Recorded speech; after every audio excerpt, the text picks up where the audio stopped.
2018 is looking like it's going to shape up to be a really good year for hip hop and rap. And with some of the very highly anticipated releases right around the corner, I figured it would be good to go ahead and talk about them, kind of give my thoughts and opinions on what's going to be dropping, what am I excited for, what am I not so excited for, and hopefully how well I think overall these albums are going to do. So to get right into things, coming up on Friday, May 25th, we're going to have two releases. We're going to have Pusha T dropping King Push, and we're going to have A$AP Rocky releasing Testing. So to talk about Pusha T first, this album, King Push, has been anticipated for quite some time. I believe it's been like 2 years now since it was originally teased and supposed to be released, but we're finally going to be getting it. It's going to be produced entirely by Kanye West. It's going to be the sort of 7 tracks long, like all the albums that West is going to be producing. I'm pretty excited, honestly, for the album. Pusha T's always put out pretty solid music in my eyes. Never really anything it's been like astounding, really going out there, but it's always been very good,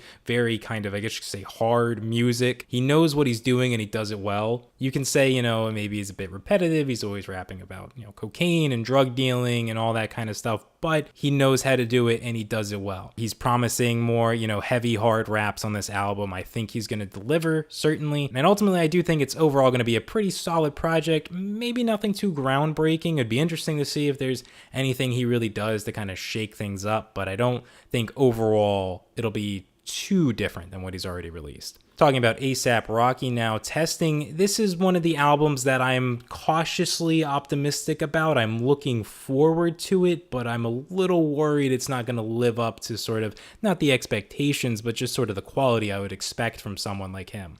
I've been a big fan of Rocky pretty recently, going back and kind of listening to his albums and his mixtapes. I like sort of the style. He's got a very, very influential and infectious charisma on the tracks. He knows how to carry it and sort of bring his presence into it. And the production on his tracks has always been pretty solid too. He's, very well known for that kind of cloudy, spaced out kind of beat and production style, with people like Clams Casino producing for him. And he's always been able to kind of mix that well with his cadence, his voice, his charisma on a track. Testing is going to be, I think, a bit interesting though, because from what he's sort of teased, I'm not really too sure where he's going to go with things. Bad Company wasn't a bad song. It was very it felt very by the numbers though, kind of just very standard single, sort of up tempo.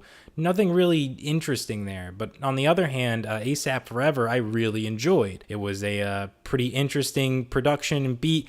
I liked the little change in the outro there. It sort of sounded very reminiscent of what you'd expect from him. But at the same time, I remember too, when some of the first snippets were coming out for Testing, it sounded like it was going to be a little bit more like abrasive and sort of fit that kind of like whole Crash Dummy motif, maybe a little bit more heavy and industrial. With him working with Kanye West too, I was kind of hoping maybe it would lean a bit more into sort of that Yeezus kind of sound, which I think would be really interesting for someone like Rocky to go with. And I see it as sort of fitting, he's sort of done the spaced out and airy beats. Why not try and go into some of the heavier and grittier type things? So I'm kind of maybe sort of feeling it might be a similar situation with Pusha T. It may not be anything different than what he's already done. I'm kind of hoping it is. I really think it would benefit Rocky to really try and do something a little bit more different. Overall, I think it'll still be pretty solid of a project. I don't think it's going to be a terrible album, but I do think that if he's not really going to do something that's going to push him, his style, his sound forward as an artist, it's really going to hurt him. Getting into June now, this is where we get some of the very, very anticipated albums, of course, notably Kanye West and Drake's albums are going to be coming out this month. Speaking, of course, first we'll talk about Kanye West. West is going to have his solo album coming out on June 1st, and then Kids See Ghost, his collaborative effort with Kid Cudi, coming out on the 8th. I'm very excited for these albums, of course. I'm a huge Kanye West fan. Ignoring all the stuff that's going on in Twitter and all that stuff, focusing on the music right now, I'm very excited for these albums. The little snippet that he teased got me very excited because it sounded like this little abrasive, sort of rough style, again, reminiscent of that Yeezus sound. But at the same time, the other two singles that have come out, Lift Yourself and Ye versus the People, also got me excited because they were different in that direction. Lift Yourself is, of course, a very joke song. Obviously, it's very funny, but you cannot deny the fact that the production on that song was absolutely phenomenal. And Ye versus the People, again, the actual rapping content is a bit rough. They did sort of put it together when they met him and T.I. They put it together in the day that they met, but the production, again, was still really solid. And it's kind of pulling, it seems, a lot more from the sort of soulful samples of, very early Kanye, which is exciting too, because I do think that's also some of his best work. As much as I will always rally the flag for Yeezus and how much I love that sound, I do still very much enjoy the sort of soulful production of Kanye's earlier work. So if we can get something kind of like that, a mixture of both in a very concise album, I think that would be great, because I do think a little bit that's kind of what The Life of Pablo was going with, sort of a little bit of the old with a little bit of the new. But it was one of my biggest complaints with that album was how sporadic it was, and it did sound, even I think with sort of the kind of definitive version, I guess you could say, that's finally sort of out now, it still sounds very rough around the edges, not really cohesive to me. It's not really put together well. And that's kind of why I always have it as one of my least favorite Kanye albums, just because of that. But with this Untitled album that's going to be coming out on the 1st, it's going to be 7 tracks. I'm hoping that it's going to be cohesive and very focused in that regard, kind of cut down on that bloat problem that he had with The Life of Pablo, and really do something, interesting with it. Like I said, I'm very much looking forward to this album. Same with Kids See Ghost. Kanye and Kid Cudi work very well together, and Cudi's last work, Demon Slang, was actually pretty good. A very, very welcomed improvement from stuff like Speeding Bullet to Heaven. I think he's kind of getting back in sort of his old chops and mixing it in with a little bit of a newer sound, a newer style, a lot more of a darker focus. Granted, you could say his other works are definitely focused on dark things, but I felt like Demon Slang was definitely a lot more sort of like darker without any semblance of kind of like youthful hope. It sounded very kind of depressive and focused, but at the same time very good. So I think they definitely, him and Kanye, can make a great album out of this. They definitely know how to work well with each other, kind of get the best out of each other when they're working on these songs. So I'm very excited for both of these albums. I think they're definitely going to deliver. Really, it's just a matter of waiting until the 1st. Next, in June, before we get to, of course, Drake, we do have a couple other albums that are be coming out. We have Nas's Untitled album coming out on the 15th. Also entirely produced by Kanye, going to be the 7-song format. I'm looking forward to this too. Nas, I still think he's still got it. He can still deliver on a song, on a track. If he gets some really solid Kanye production behind him, he can make something really good, I feel. So I'm looking forward to that. I don't think it's getting a lot of attention right now, of course, compared to the other ones that are going to be coming out. But, I'm looking forward to the Nas one. I think it'll be maybe a quiet sleeper hit. Hopefully, maybe it'll bring Nas back into sort of the mainstream discussion. We'll see. Also on the 15th, we've got Nicki Minaj coming out with her album Queen. I'm a bit interested in this one, but mostly because I've always felt like Nicki Minaj has never really fully grasped her potential as an artist. She's definitely very successful, very popular artist, but in the hip hop and rap sphere, I've always felt like she's focused a bit too much on kind of going for the more poppier stuff than really focusing and honing in on the rap side of things. I definitely think she can spit. I think she's a pretty good rapper. It's just I feel like she hasn't really focused so much on it compared to some other artists, and I think that's kind of hurt her in sort of the long run. So we'll see exactly what Queen is going to be. The 2 singles she released, Barbie Tings and Chun-Li, they were pretty all right. I wasn't blown away by them. I thought, well, this sounds better than other things I've heard by her. If the rest of the album takes more of a focus like this, it might shape up to be something pretty good. But overall, I'm not too optimistic. Maybe I'll be pleasantly surprised, but we'll just kind of have to see whether or not the 2 singles are kind of just flukes and the rest of it's going to be more poppier or something. And then also in June, to round out kind of the good music releases, we've got Teyana Taylor coming out with their album on June 22nd. Honestly, I've got no idea what to expect with this because it's been, I don't have no idea how long since I've really heard a Teyana Taylor song. Maybe it'll shape up and be good, pleasantly surprise me. Who knows? It's still going to have pretty good, solid Kanye production, I'm assuming. So maybe we'll get, a nice little surprise, another sleeper hit. But of course, now finally getting to the other main album that's going to be coming out in June, I believe on the 25th, if I remember correctly. We're going to have Drake releasing Scorpion, his 5th studio album. Now, I'm a very big Drake fan. Similar with Kanye, I am very much looking forward to this album. However, I am also hoping that it's going to be a bit of a change of pace compared to his previous 2 albums, Views and More Life.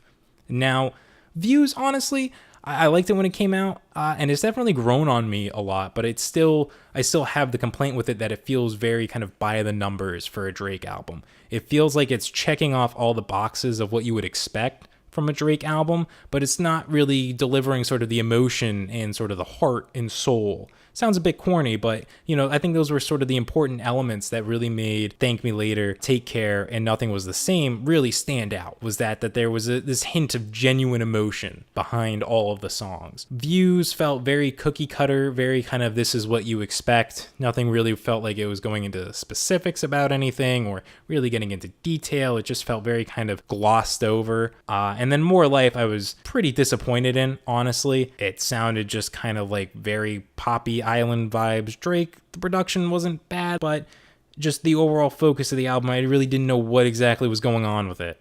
Didn't really sound like anything in terms of, I guess, what you would say you would expect from a Drake album, but kind of all the wrong ways, sort of. Hopefully that, you know, we're gonna sort of see a bit of a throwback to kind of the other albums in the style, and with the singles that have released, they have got me pretty optimistic. God's Plan is a nice, catchy little summer single, of course, that's pretty trademark at this point. Diplomatic Immunity got me really excited because it was kind of a long Drake track of just him being a little bit introspective over a nice, smooth beat. Really, you know, made me pipe up and say, okay, we might be getting some pretty good here with this album. And the most recent single, Nice for What, again, a little bit in the same boat of God's Plan, you know, the nice summer single, but I still really liked it. I liked the production on it. I kind of liked Drake's carrying himself a little bit on it. You know, it sounds a little bit better, definitely, than kind of what we got off of More Life, in my opinion. So I'm looking forward to Scorpion. I'm hoping it's going to be a bit more touching back to the genuine stuff of the first 3 studio albums. Maybe we'll get a little bit of a mixture of If You're Reading This in there, which would always be a pleasant surprise. I don't know. But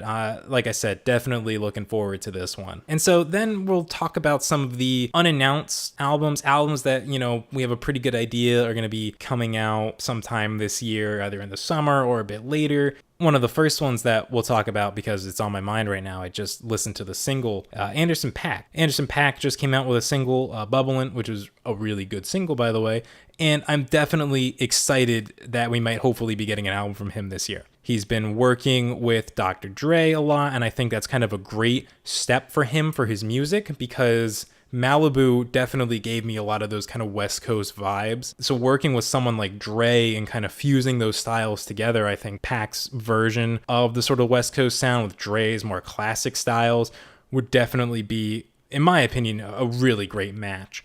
And I already love kind of the work Paak's done. Malibu quickly became one of my favorite albums when I listened to it. I loved the production on it. I loved Paak's charisma and cadence on the tracks, how he presented himself, how he sort of was able to just carry you throughout the track and, you know, really get you kind of involved in whatever was going on, whatever he was talking about. He did a great job on that, and the production, like I said, was pretty damn good. So if we get this, hopefully we get this, I'm looking forward to it. I've got pretty high expectations, but I don't really doubt that Paak is going to be able to meet them. The other major one that I'm very excited for, of course, is going to be Astral World. Finally seems like it's going to be coming out this year. We just got, hopefully, the first single off of it, Watch. And I'm a pretty big Travis Scott fan. I thought that Days Before Rodeo, honestly, is in one of my top mixtapes of recent memory and kind of recent release. I think it's a great mixtape. I really loved Rodeo. And, you know, I even really liked Birds. I don't think it was as good as Rodeo and Days Before Rodeo, but I still liked it. Travis does a really good job of kind of blending sort of these elements, especially on Days Before Rodeo and Rodeo, of kind of Southern style trap and stuff with sort of the melodies of sort of the synths and auto-tune that he uses with his voice. I like how he uses auto-tune as well. He uses it as a tool, not as kind of a mask for the voice. He uses it to enhance the overall sound of his songs, which I like. And even with Birds, which took a bit more of a step away from kind of the trap influences and focused a bit more on kind of some sort of more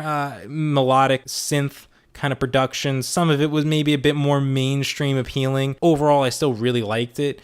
And with Watch, which I felt was a pretty good single, I'm definitely looking forward to Astroworld. I'm hoping maybe it'll be going back into the past with sort of tapping into the more rodeo sort of style, but maybe keeping some of the sonic choices from Birds a little bit. because I felt like Birds created a really good atmosphere. So if we get some kind of mixture of that, or a little bit more of kind of a callback to sort of the Days Before Rodeo subject matters styles with some of the Birds sound, I'd definitely be pretty happy with whatever we'd get. And then some of the last two, kind of to round it out, that I'd be looking forward to. The first one might be a rumored Lil Uzi project that might be coming out this year. I'd definitely be looking forward to that. I really did like Love is Rage 2. And I like Uzi's music. He knows exactly what he's making. He doesn't really try and do anything crazy with it. And it's always been enjoyable, I think. So if we kind of get anything continuing a bit along the lines of Love is Rage 2 or some kind of mixture of some of the stuff he's already released, either way, I'm going to be pretty happy probably with whatever we would get, and I'm definitely looking forward to it. And then the last one that we'll talk about is a rumor of The Weeknd coming out with another EP or potentially a full-on album. Although if he does release another EP, you put the two together, it's from the one he already released this year, My Dear Melancholy.